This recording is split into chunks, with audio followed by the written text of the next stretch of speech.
안녕하세요, 여러분. 네, 제가 잠깐 기도하고 그리고 오늘 말씀 증거하는 시간 갖겠습니다. 하나님 아버지 감사합니다.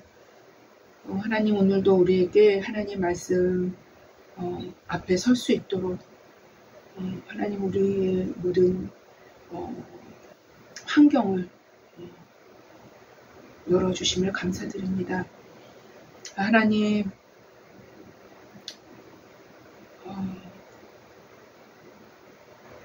주님께서 우리에게 베풀어 주신 은혜가 하나님 너무 깊고 너무 큽니다. 하나님 하지만 우리가 하나님 말씀을 듣고 또 깨닫고 진리 가운데 알아갈 때 하나님 그것이 그랬음을 또 그것이 그렇게 되어지고 있음을 또 앞으로 그렇게 될 것임을 하나님 우리가 더 분명하게 알게 될 것입니다. 하나님 성령 하나님께서 이 자리에 임하셔서 진리의 성령께서 친히 각 사람의 마음 가운데 진리로 임하여 주셔서 하나님 모든 하나님의 말씀이 입체로 살아날 수 있게 하여 주시기를 원합니다. 하나님 관념이 되지 말게 하옵시며 하나님 그냥 사상적인 하나님 그러한 우리 내면의 어떤 사상이 되지 말게 하옵시며 실제로 역사하시는 실제로 임하시고 실체가 되신 그 진리의 하나님이 하나님 우리 가운데 함께하여 주시기를 원합니다. 하나님 오늘도 방해가 있을 것입니다. 여러 가지 수법과 방법으로 하나님 예배를 방해하고 또 예배 가운데 하나님 거짓 대학들이라는 그런 형식으로 하나님 많은 방해를 놓고 있지만 하나님 그럼에도 불구하고 하나님 그 모든 것까지도 하나님 주님께서 더욱 하나님의 뜻을 이루시기 위한 역으로 사용되는 하나님의 은혜가 하나님 이 자리 가운데도 부어질 수 있도록 주님 역사해 주시기를 원합니다. 하나님 말씀을 전하는 하나님 저는 온전히 숨겨주시옵소서. 하나님 물론 저는 주님 사명으로 이 자리에 씁니다. 주님께서 모든 것 가운데 함께해 주시사 주님의 영광이 주님만이 온전히 드러날 수 있는 시간이 될 수 있도록 주님 도와주시기를 원합니다. 하나님 함께하여 주시옵소서. 하나님 말씀의 주인 되신 주님께서 하나님 신이 임하여 주시는 게 관건이고 핵심입니다. 하나님 그런 은혜를 우리에게 부어 주옵소서. 감사하며 예수님의 이름으로 기도했습니다. 아멘. 네, 여러분 오늘도 제가 로마서 말씀을 들고 섰습니다. 네, 오늘도 로마서 6장 그 죄에서부터의 자유 두 번째 시간이죠. 그렇죠? 네, 그래서 로마서 6장 3절 4절을 제가 본문으로 잡았습니다. 네, 그래서 제가 한번 로마서 6장 3절 4절을 읽어보겠습니다. 네, 잘 아주 경청해서 들어주시기 바랍니다. 네.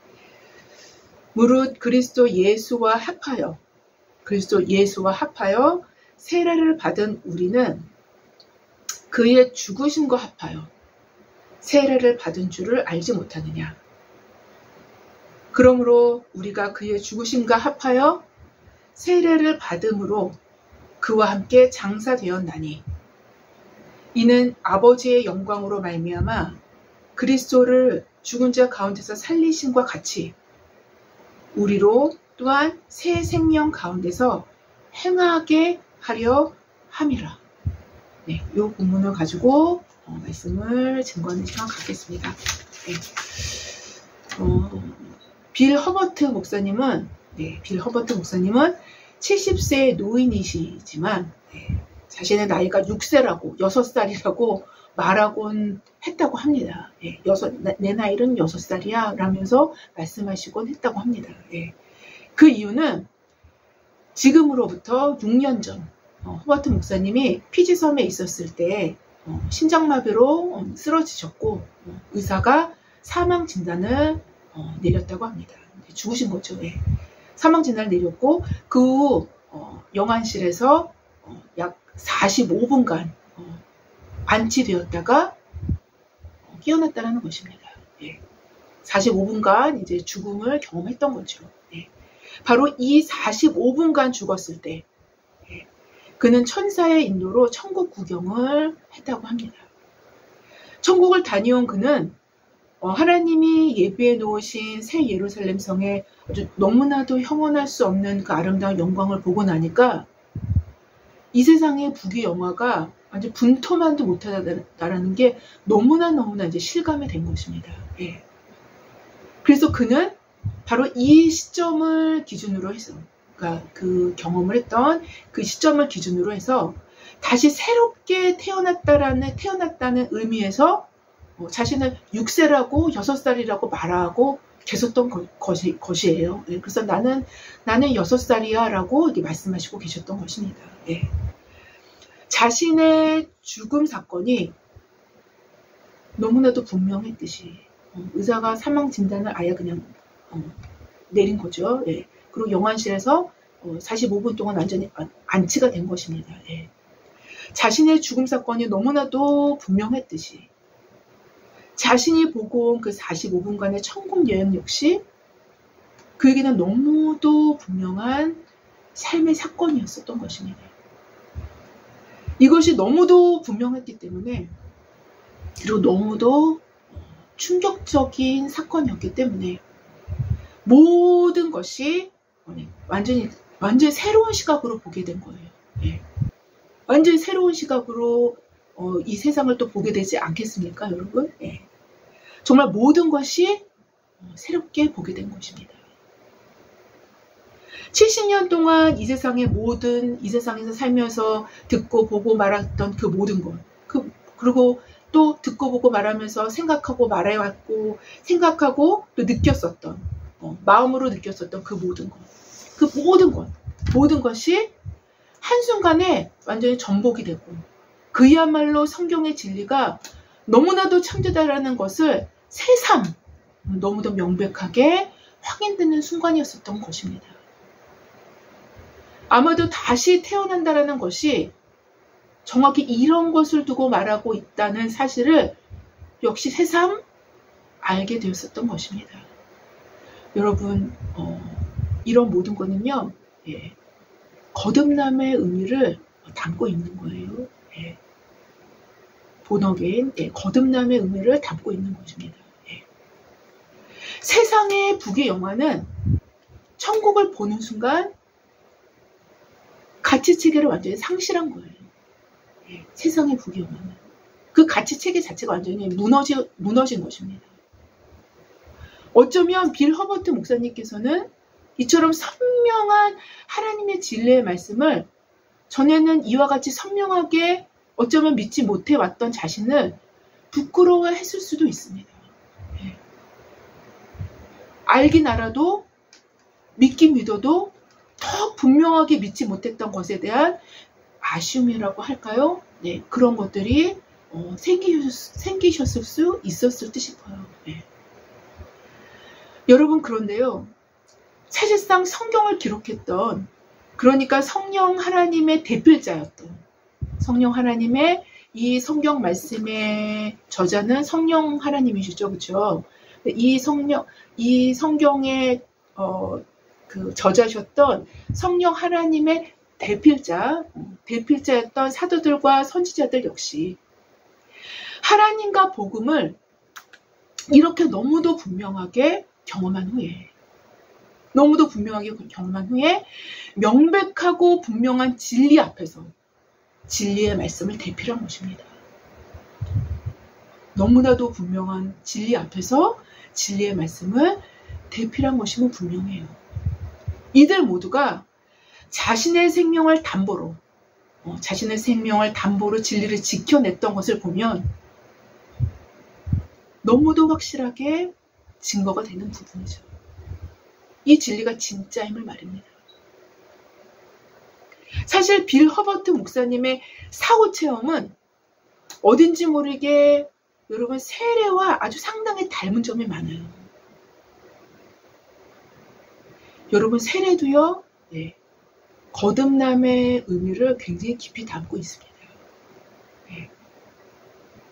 세례는 고대 시대에는 세례라는 거는요, 고대 시대에는 침례, 그러니까 강에 들어가서 강물에 침수한 후에 완전히 물에 잠긴 후에 쏙 들어가서 이제 물에 완전히 잠긴 후에 다시 강물에서 올라오는 시기에 침수 세례에서 그 시작을 찾아볼 수 있습니다. 원래는 지금은 이렇게 물만 이제 몇 번 뿌리죠, 머리 위에. 네, 하지만 그거는 이제 간단하게 이제 예식이 이제 그렇게 역사까지 이렇게 진행이 되어 온 거고요. 원래는 강물에 깊이 들어가죠, 그렇죠? 그래서 완전히 침수된 다음 나오는 거가 원래는 그렇게 시작이 된 겁니다. 예. 그 시작을 찾아볼 수 있는데요. 바로 세례 요한 때 행해졌던 세례 형식입니다. 예. 그렇다면 왜 세례 요한 때부터 행해져서 사도들과 초대 교회의 전승으로 지금까지 교회에서 행해지는 예식으로 이어지고 있는 이유가 어디 있을까요? 지금까지도 이 예식은 계속 이어져 오고 있습니다. 뿐만 아니라 사도 바울은 오늘 본문에서 세례를 그리스도인의 성화를 설명하는 데에서 이 세례를 사용하고 있어요. 그리고 이 세례라는 모티브를 사용해서 설명을 하고 있습니다. 자, 한번 살펴보겠습니다. 고대 시대로부터 물, 곧 바다나 강에 들어간다는 것은, 바다 속이나 강 속에 들어간다는 것은 죽음을 상징했습니다. 인류가 걸어온 길을 보면 깊은 바다와 강은 인간의 생명을 삼키는 어떤 것으로 인식되어져 왔어요. 더 올라간다면, 더 위로 올라간다면 노아의 홍수 때 모든 생물, 곧 숨을 쉬는 모든 혈육을 갖고 있는 생명체는 수장되어서 죽음을 맞이하게 됩니다. 즉 인류에게 바다와 강들의 물, 곧 바다와 강 속으로 들어가서 잠긴다라는 것은, 우리 육체가 잠긴다라는 것은 죽음을 상징하는 것으로 인식되어져 온 것입니다. 바로 이런 인식이 세례의 어떤 기초적인 인식을 제공합니다. 곧 세례식 때 강 속으로 들어가서 침수되어 잠긴다라는 것은 인간 육체, 곧 육신의 죽음을 의미하는 거예요. 인간 육체, 곧 육신의 죽음을 의미합니다. 다시 말씀드린다면 우리의 육체가 물에 잠겨질 때 우리의 모든 육신적 죄들로부터 죽는 것을 의미합니다. 우리의 모든 죄로부터 죽는 것을 상징하는 거예요. 곧 첫사람 아담으로부터 물려받아 타락한 인간의 육신의 본성으로부터 죽어지는 것을 상징하는 것입니다. 그래서 세례식 때 물속으로 침수되는 것입니다.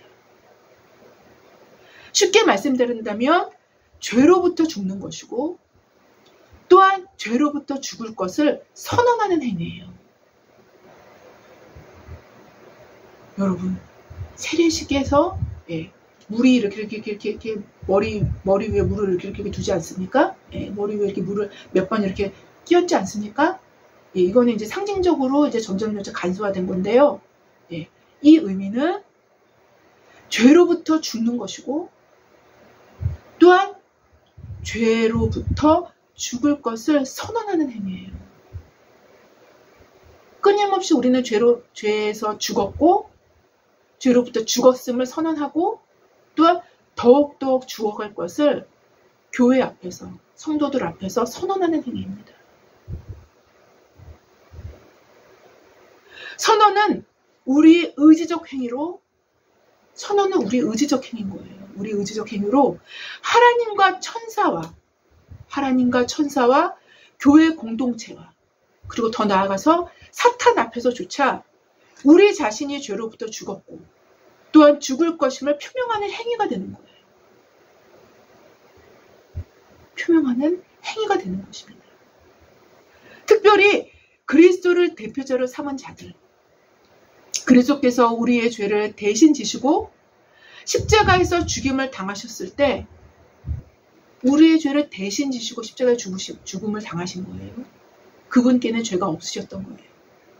우리의 죄를 대신 지시고 십자가에서 죽음을 당하셨을 때 바로 그 십자가에서 우리의 죄가 죽임을 당했기 때문에 그리스도의 죽으심은 곧 우리 인간의 죄의 죽음과 연합된 죽음의 형태를 띠게 되는 것입니다. 왜요? 그분이 죽으셨기 때문에 십자가에서 연합된 죽음의 형태를 띠게 되는 거예요. 바로 이런 이유에서 그리스도인의 세례는 그의 죽으심과 합하여 세례를 받는 것이라고 할 수 있어요.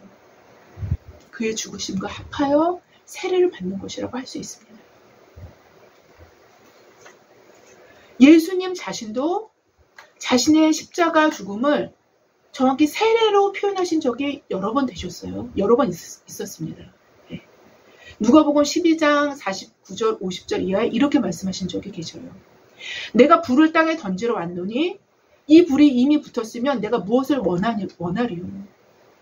나는 받을 세례가 있으니 그것이 이루어지기까지 나의 답답함이 어떠하겠느냐. 예수님의 솔직한 심정을 말씀하셨어요. 또한 세베대의 아들 야고보와 요한이 구한 것에 대해서 자리를 구했죠. 그렇죠? 예수님의 양쪽 왼쪽과 오른쪽 자리를 구했죠. 그렇죠? 야고보와 요한이 구한 것에 대해서 예수께서 답하시면서 이렇게 말씀하시기도 하셨어요. 예수께서 이르시되 너희가 구하는 것을 알지 못하는도다. 내가 마시는 잔을 너희가 마실 수 있으며 내가 받는 세례를 너희가 받을 수 있느냐? 라고 말씀하셨음을 통해서 우리는 확인할 수 있어요. 곧 그리스도인의 세례, 즉 물에 침수되어 들어가는 것을 상징하는 모든 세례식의 행위는 그리스도의 죽으심과 연합하여 세례를 받는 입교자 역시 죄에 대하여 죽었고 또 지속적으로 죽을 것임을 선언하는 행위가 되는 거예요.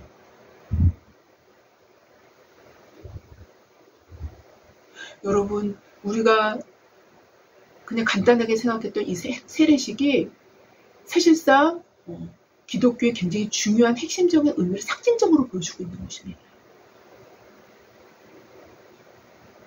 다시 말씀드린다면 교회에서 행해지는 세례식 역시 그리스도의 죽으심과 연합해서 자신의 삶 역시 죄에 대하여 죽었고 또한 죽어갈 것을 회중 앞에서 선언하는 행위가 되는 것입니다.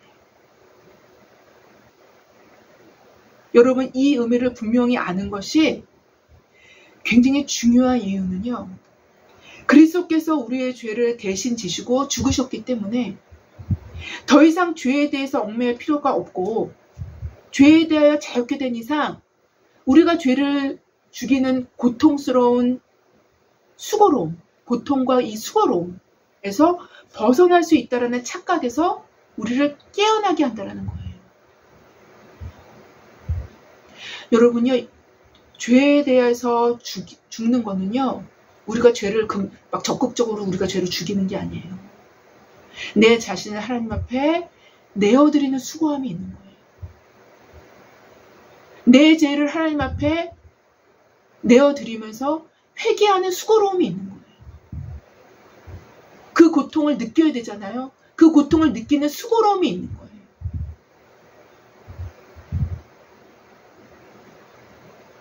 죄를 죽이는 우리가 죄를 죽이는 고통과 수고로움에서 벗어날 수 있다라는 착각에서 우리를 깨어나게 한다는 거예요.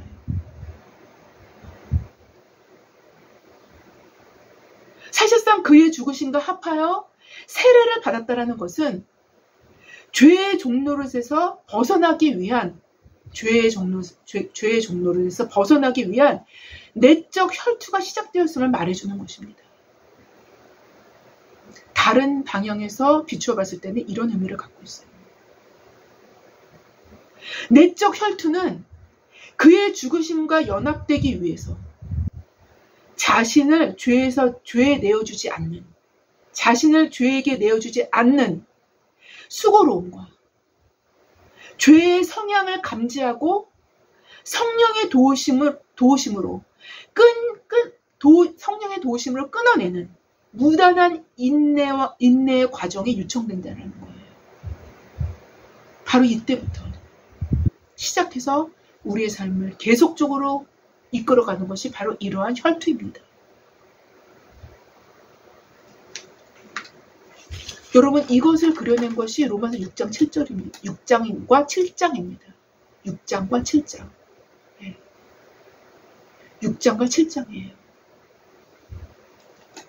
오늘 본문이 이렇게 말씀하십니다.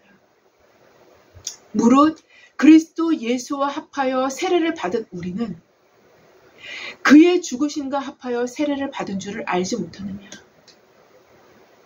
여기서 죽으심은 죄에 대해서 죽는 거예요. 그리스도인이 된다는 것은 그리스도 예수와 합하여 세례를 받는 것입니다. 즉 그리스도와 연합되는 것이에요. 그리스도와 연합되는 것입니다. 그리스도와의 연합은 첫째는 그의 죽으심과 연합하는 것이고 둘째는 그의 생명과 연합되는 것입니다. 그리스도의 생명과 연합되는 거예요. 이 두 가지의 연합이 있습니다. 또한 이것이 정확히 세례의 의미입니다.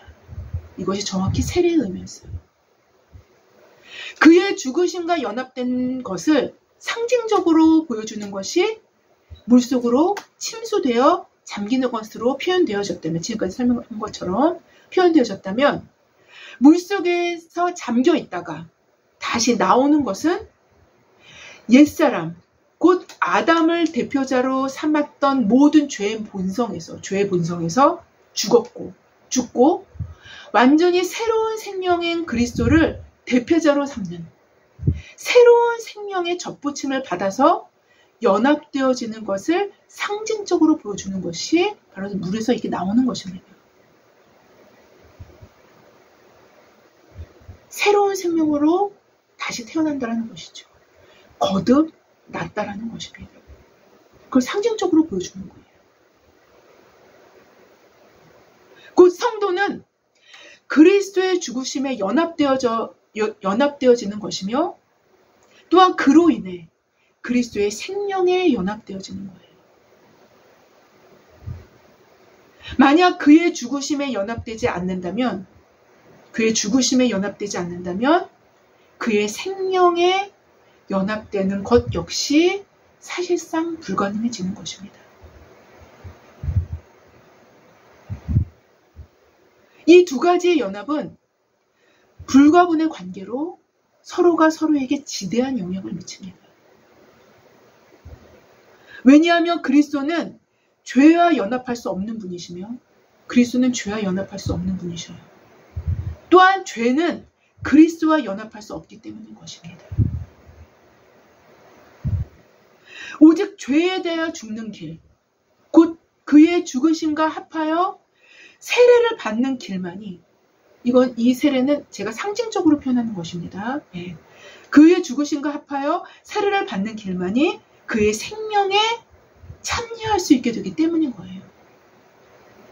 여러분, 교회에서 받는 세례신은요, 상징입니다. 상징. 네. 상징입니다. 그리고 선언의 의미가 있는 거예요. 그래서 오늘 본문 로마서 6장 4절 이하에는 이렇게 기록되어 있는 것입니다.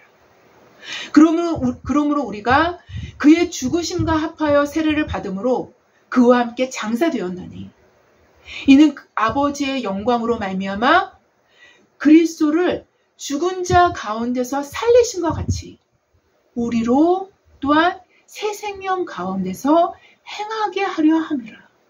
새 생명 가운데서 행하게 하려 함이라. 여러분 바로 오늘 4절 본문에서 또한 확인할 수 있는 것은요. 죽음을 실제로 확증하는 장사라는 용어가 사용되어 있다는 것은 장사되었다고 그러죠. 장사라는 용어가 사용되어 있다는 것은 그의 죽으심과 합하여 세례를 받는다라는 것은 추상적인 어떤 인신론적인 차원이 아니라는 것입니다. 그냥 우리가 그렇구나 인식하고 그래 인식하고 그냥 넘어가는 차원이 아니라는 거예요. 어떤 인신론적인 차원이 아니라 그리스도와의 실제적인 연합으로 이끌기 위해서 그의 죽으심과 연합됨, 곧 죄에 대하여 죽었고 죽고 있으며 현재도 죽고 있으며 죽어가는 삶이 없다면 그리스도와 연합되어질 수 없음을 암시하고 있는 거예요.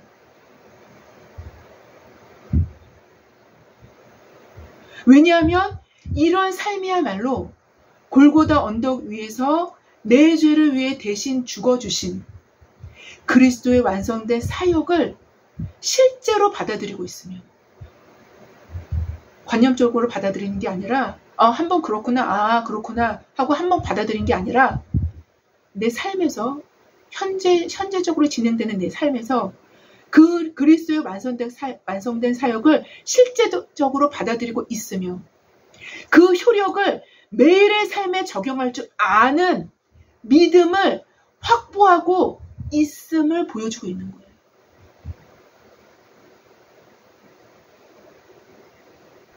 그런 삶이라는 것입니다.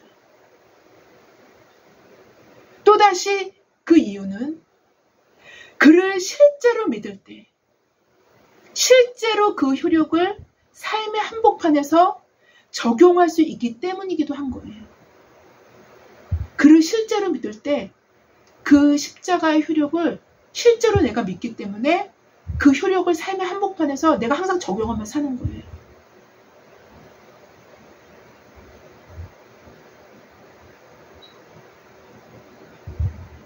이것이 그리스도를 믿는 것이며 그의 죽으심과 합하여 세례받은 삶을 보여주는 사실상의 현실적인 근거가 되는 거예요.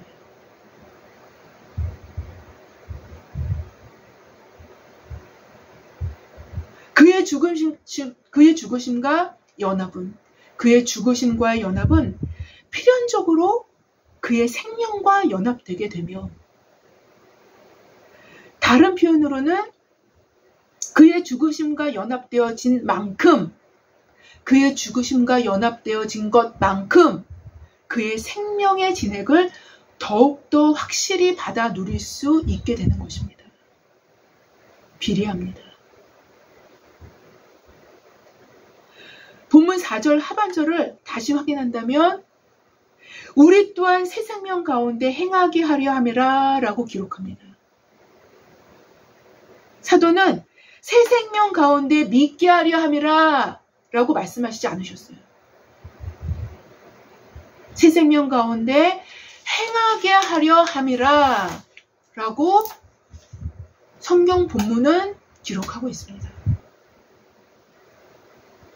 죽음을 확증하는 장사됨이란 용어를 사용했듯이 새 생명의 진액을 수혈받은 자들의 실제적인 삶의 확증인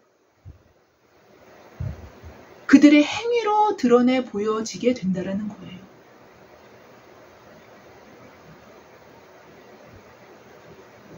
새 생명은 그야말로 생명력을 담고 있기 때문에 생명을 품은 자들의 행위로 그대로 드러나고 증명된다는 것입니다.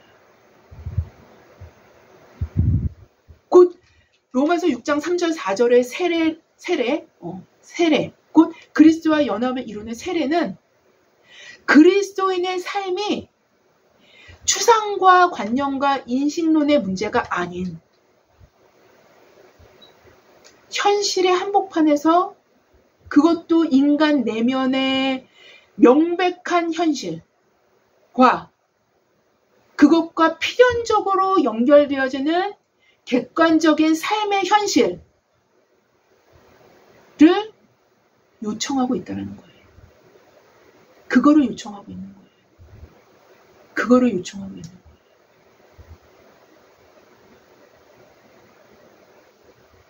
또한 어쩌면 교회의 전통으로 자리 잡은 이 예식, 즉 세례식 안에 잊혀져가는 그리스도교의 중요한 삶의 원리가 성화의 교훈을 고스란히 담아내고 있다는 거예요.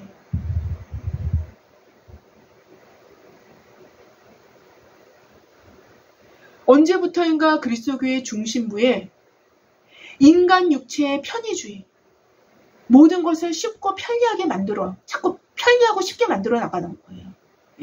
편리하고 모든 것을 쉽고 편리하게 만들어 인간의 구매에 좀 더 맞는 모습의 왜곡이 복음을 변색시키기 시작한 것입니다.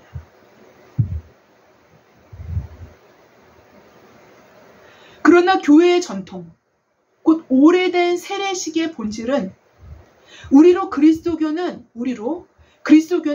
편리한 것이 아님을 가르쳐요. 내 맘대로 내 맘대로 죄 짓고 이제 그 다음에 또 회개하면 그 다음에 뭐 또 예수님의 보혈을 우린 다 죄 다 씻음 받기 때문에 괜찮아. 그냥 맘대로 죄죠. 이것도 굉장한 편의주의입니다. 굉장한 편의주의예요. 죄를 끌어들이는 편의주의입니다.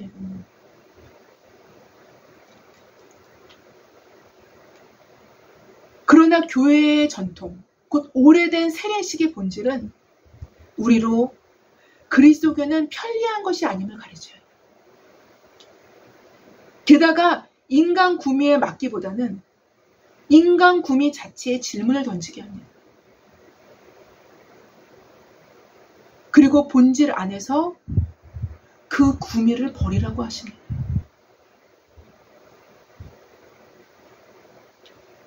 오늘 바울 사도는 우리에게 이렇게 반문하십니다. 무릇 그리스도 예수와 합하여 세례를 받은 우리는 그의 죽으심과 합하여 세례를 받은 줄을 알지 못하느냐. 그의 죽으심과 합하여 세례를 받는다는 거, 우리 죄가 죽었다는 거예요. 우리 죄가 죽었고 죽어가고 있고 앞으로도 더 죽을 거라는 것입니다.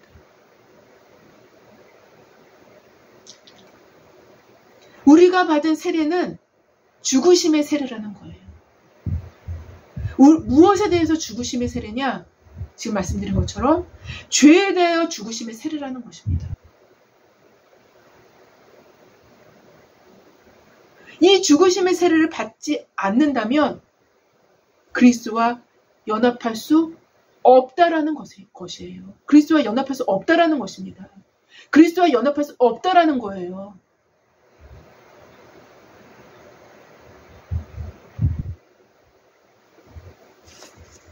그리스도와의 연합함이 없는데 어떻게 그의 생명의 진액을 지속적으로 받을 수 있으며 더 나아가 새 생명 가운데 행할 수 있겠느냐라는 것입니다. 이것이 사도의 반문인 거예요. 또한 이것이 궤변주의자들에 대한 사도의 확실한 답변인 것입니다. 우리가 만약 허버트 목사님처럼 45분 동안 완전히 죽어서 영안실에 누워있다가 살아났다면, 그래서 천국을 경험하고 복음의 진리가 우리 자신의 삶의 완전한 현실이 되었다면, 천국을 가로막는 모든 죄들, 곧 육신의 정욕과 안목의 정욕과 이생의 자랑들을 죽음이라는 진리의 앞에 그런 이생의 자랑들을 죽이라는 진리의 앞에, 진리의 말씀 앞에서 자신의 귀를 결단코 닫아둘 수 없을 거예요.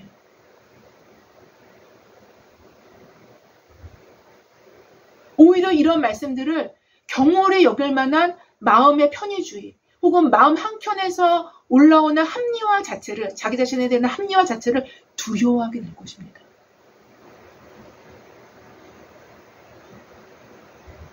두려워하게 될 거예요. 뿐만 아니라 그의 죽으심에 합하여 세례를 받는, 즉 그의 죽으심의 세례가 우리의 삶의 실제적인 죽음이 되었을 때에야 천국도 실제로 현실이 되어줄 수 있다는 거예요.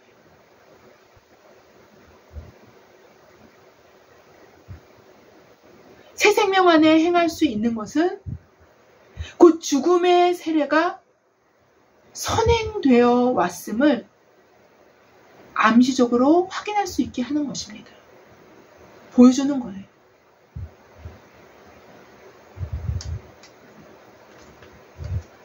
곧 그의 죽으심에 연합되어질 때에야 인간은 생명을 얻을 수 있게 되는 것입니다. 진짜 생명이요. 예수님은 말씀하십니다.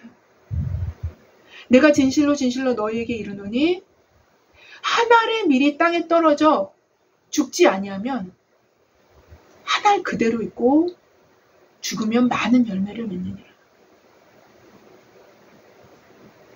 한 알의 밀의 죽음은 강력한 생명력을 발휘합니다. 죽음이 생명력을 발휘하는 거예요. 죽음이. 강력한 한 알의 밀의 죽음은 강력한 생명력을 발휘합니다. 그 발휘하는 전조가 되는 거예요. 여러분도 저도 이 진리가 우리의 삶을 이끌어 나가도록 우리 자신을 내어드리는. 어떻게 내어드려요? 어떻게 내어드려요? 우리 자신의 죄에 대해서 죽는 거예요. 우리 자신의 현재적으로 죽어가는 거예요. 미래에 또 죽을 거예요. 네. 그렇게 되도록 예수님께 내어드리는 거예요. 우리 자신을. 예수님의 죽음과 우리의 죽음, 연합해서 그 죽으심의 세례를 함께 받았잖아요.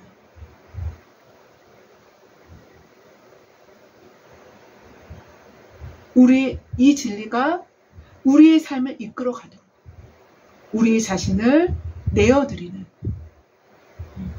저와 여러분 모두가 되어지기를 주님의 이름으로 기도합니다. 제가 기도하고 마치겠습니다. 하나님 아버지 감사합니다.